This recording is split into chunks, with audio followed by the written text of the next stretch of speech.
Yo, what is up, guys? I kind of just want to get right into it and just start talking about uh Mr. Elliot Rodgers. Um yeah, I went back into like the whole story, like actually looking at his manifesto. 140, 100, I think it was like actually like 139, 138 pages. It really isn't that long. Also, like I had the pleasure of somebody reading it to me. Like reading me the whole manifesto, and through it all, he's a very repetitive person. Elliot Rodgers was a really, really repetitive person. It just seemed like he grew into a very lavish life, very comfortable life. His father's a filmmaker, so that's like a career you can only do if you came from money, or you really just went for it, but mostly it's people who came from money. His mom also, basically his parents were just in the film industry.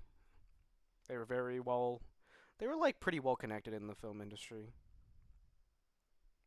and he had a really comfortable life.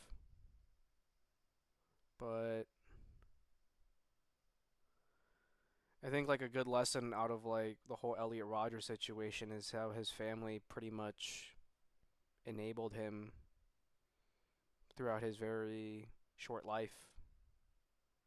Like when he was a kid, he threw a tantrum, he got his way. No one stood in front of him. No one said no.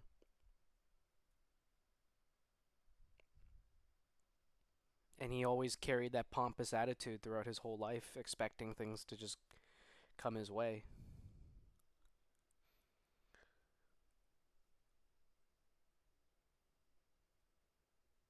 It's really sad because like at some point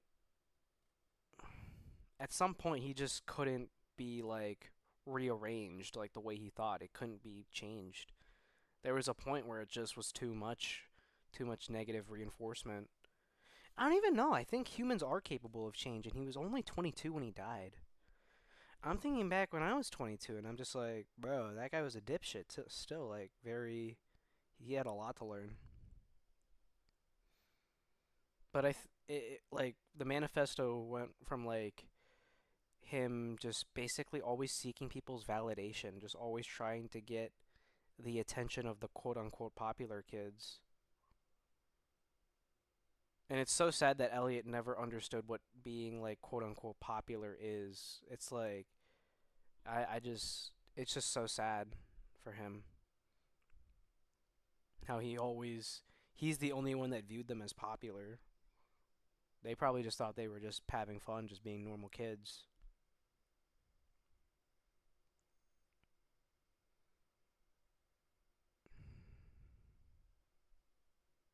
It's like such a shame that like people had to die, his family had to like just suffer, and he was just so miserable the whole time.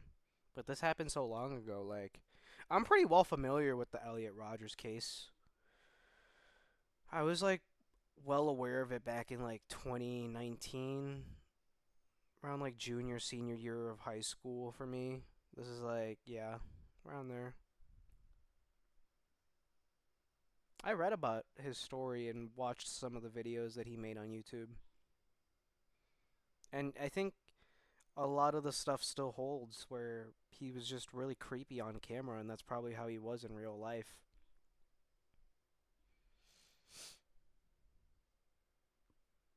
And he was so obsessed with just girls and how they wouldn't give him attention.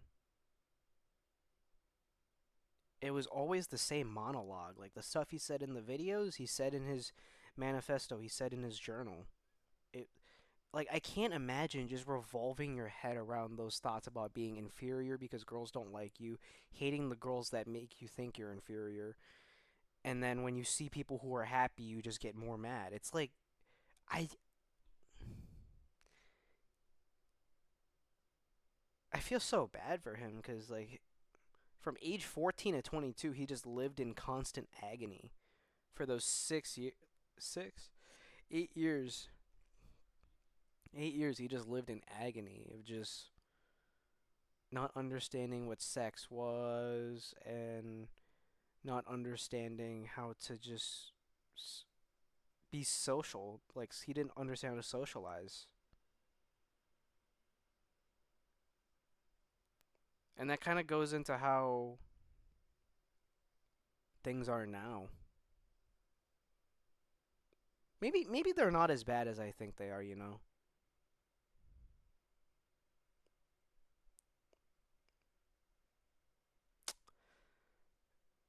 I I get the feeling that it's kind of like nowadays it's I don't know. I really don't know. I don't have a pulse on this one. Like the kids around my neighborhood, they all hang out, have fun, and maybe there is a kid that's in his room, but I wouldn't see that because I'm not aware of that. I only see the kids that are out hanging out having fun. So to me everything looks normal. And for me, I had a pretty normal childhood, normal upbringing, few humps and bumps there, but nothing too crazy.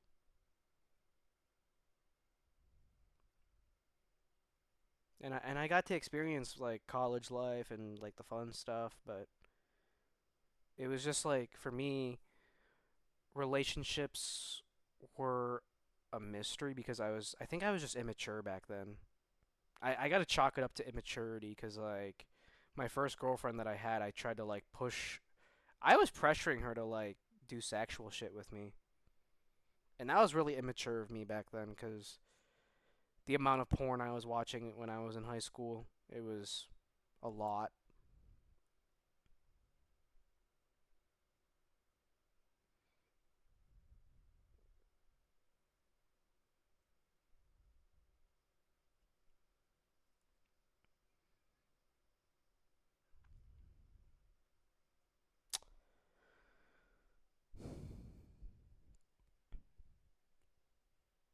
Something that I related to with Elliot Rodgers was his reaction to seeing porn.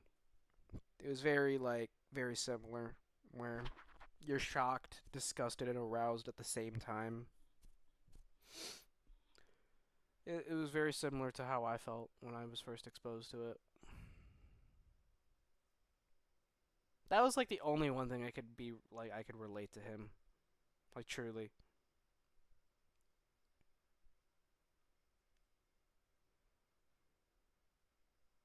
And I've had like a lot of ups and downs with my life where,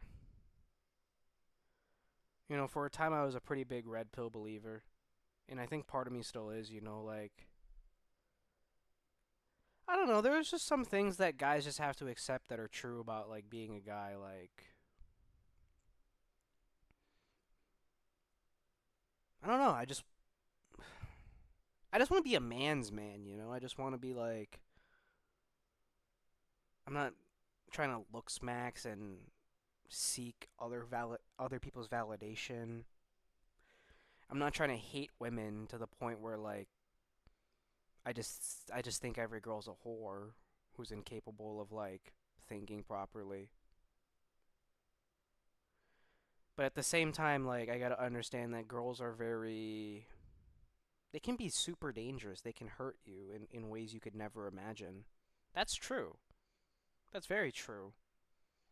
Like a girl can hurt a guy's ego so quick, so easily, and it's on the guy to not feel that. So, or like I shouldn't say not feel that. That's such a stupid thing. See, I'm still learning. It's like it's not about him not feeling it. It's about like him being able to deal with it and keep moving on. And I haven't found the right strategy to do that. So, and I really don't put myself out there that much with girls anymore. Um, I'm I'm on like the shorter end for sure, like way shorter end. But I don't think my height. I don't know. It's like it's always been back and forth with me. Like I blame my height for not getting girls, but then some girls give me like some girls show me that that's not true at all, and it's just so confusing to me. Like, I used to think in such absolutes, and it was so stupid.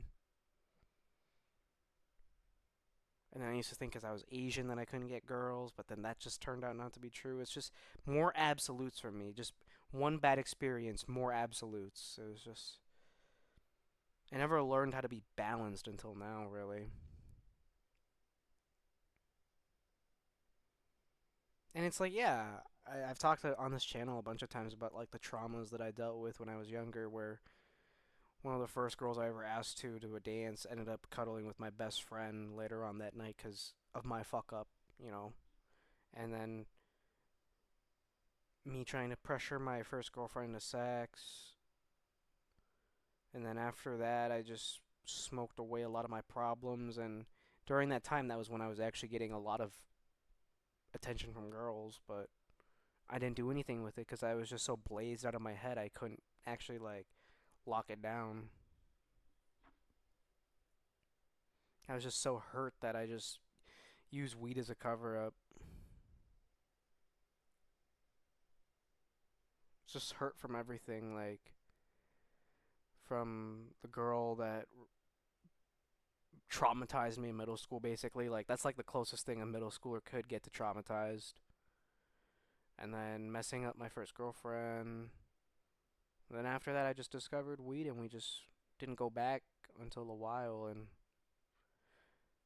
it's like the only reason why I'm not using weed is because school, like university, I'm taking it seriously where like I want to actually pass it. And I just realized I can't be like stoned when I'm at university because there will always be a part of me that's missing when I'm high. Always. And it's like this really crappy relationship with porn and weed that I have where when I would smoke weed I would like jerk it to porn and that just built this really really bad pathway in my brain. So it's just like now whenever I smoke weed I just think of porn. I just think like how easy it is to just open it up. Like I still think about it now and then, but when it when I have weed, that shit amplifies like 100x.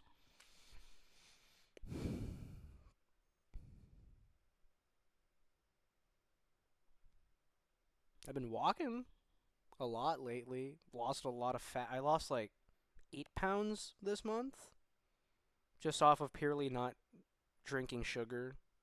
Like I just don't drink calories anymore. No more drinking any calories. Like I'll eat desserts. You know, I'll eat desserts and I'll eat like some junk food, but it's mainly like whole foods or just like foods I know that are pretty decent, like bananas, avocados, eggs, you know, non-fat, just Greek yogurt, berries. Um, I was having a lot of like ribeye recently. It was fire. Felt like I was really just bringing myself back, and my sleep as of recent has been good, except like tonight I'm like up until 2, but whatever. I've been sleeping good like the last like 3 weeks now. That doesn't mean I should just stop, but I mean I just ate a yogurt. I'm still digesting it, and yeah, if I fall asleep right now, I'll just wake up really early. So,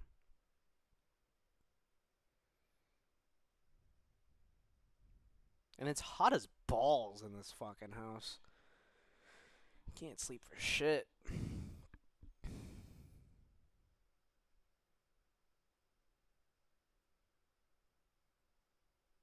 Another thing that I like used as a cover up, like there's just so many things I just use to cover up the pain of life, of just suffering. And one of them was video games. I used video games to just cope with bad home life. You know, back then it was the DS, moved on to Xbox, and now we have a PC. And Now that I'm at the ripe age of 24, I've learned how to just address my traumas by looking back at my past and seeing like the things that I did, were they because I enjoyed them or were they trauma based? And stuff like video games, porn, weed, uh, vaping, nicotine, all that shit's just a product of just escapism, copes. And it's like nicotine, God, it feels nice, but it's not good for your health. Just overall, like your cardiovascular system gets a little fucky.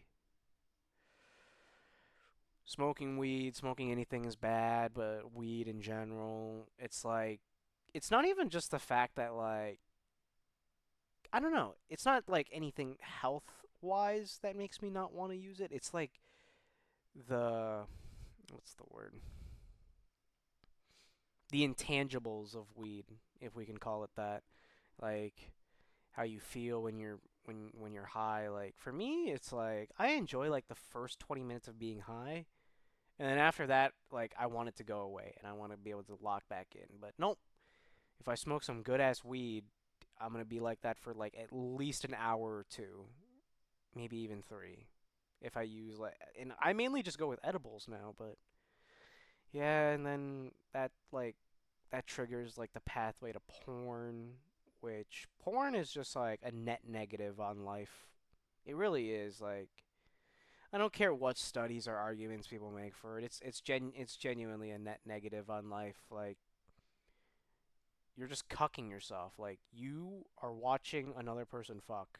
That is cuckoldry by definition. It quite literally teaches you nothing. You don't learn by watching, you learn by doing. And then the last one is video games, where it's like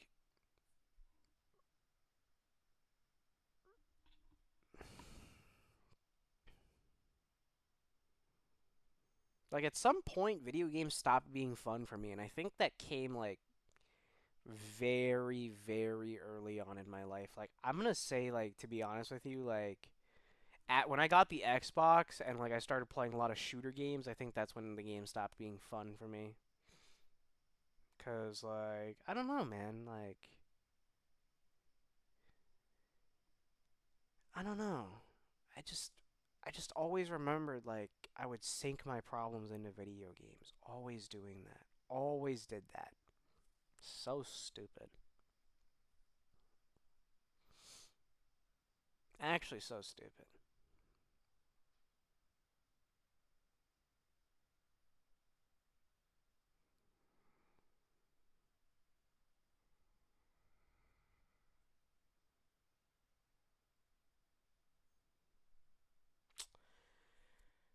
And then now when I look at my life,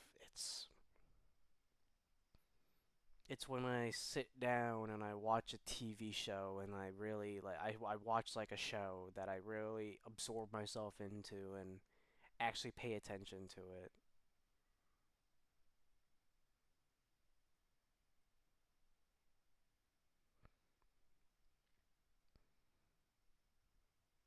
Or when I like immerse myself in a very good story. It's really good.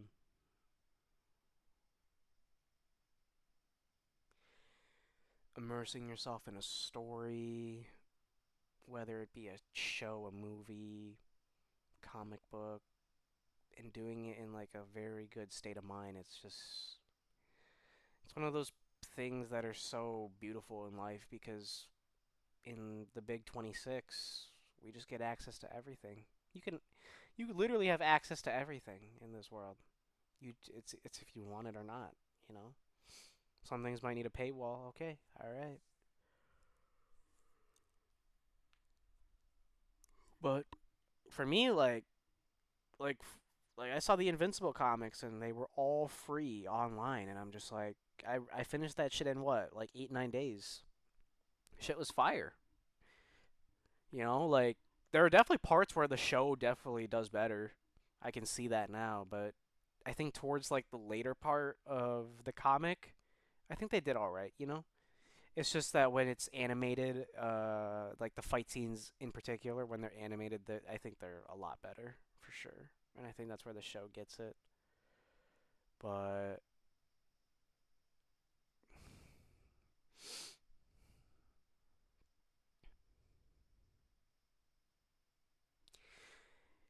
yeah, man, I give Invincible like a 7.6 out of 10.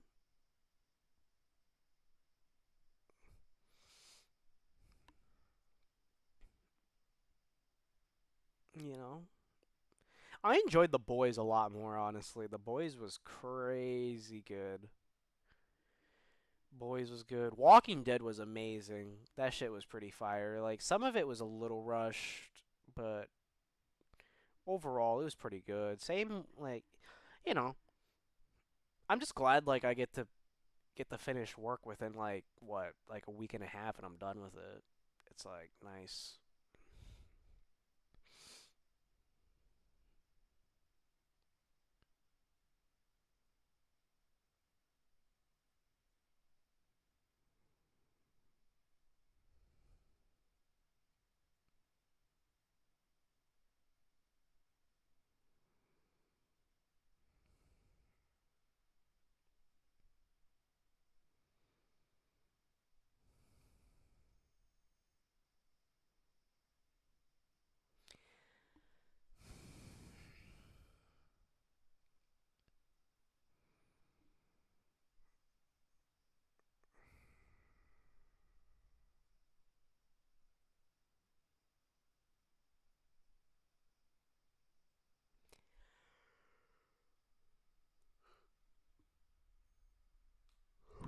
I don't know how you can do a 5 day fast, like a 5 day water fast, unless you just sat there and did nothing.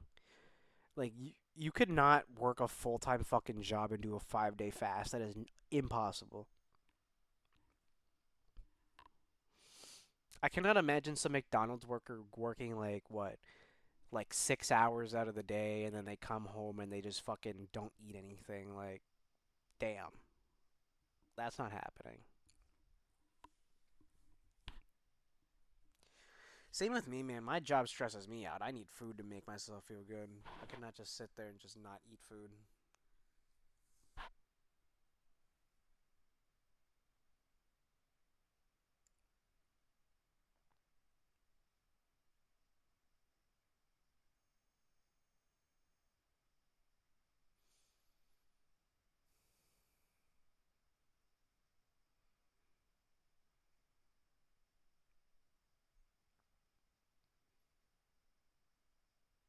I think that's it.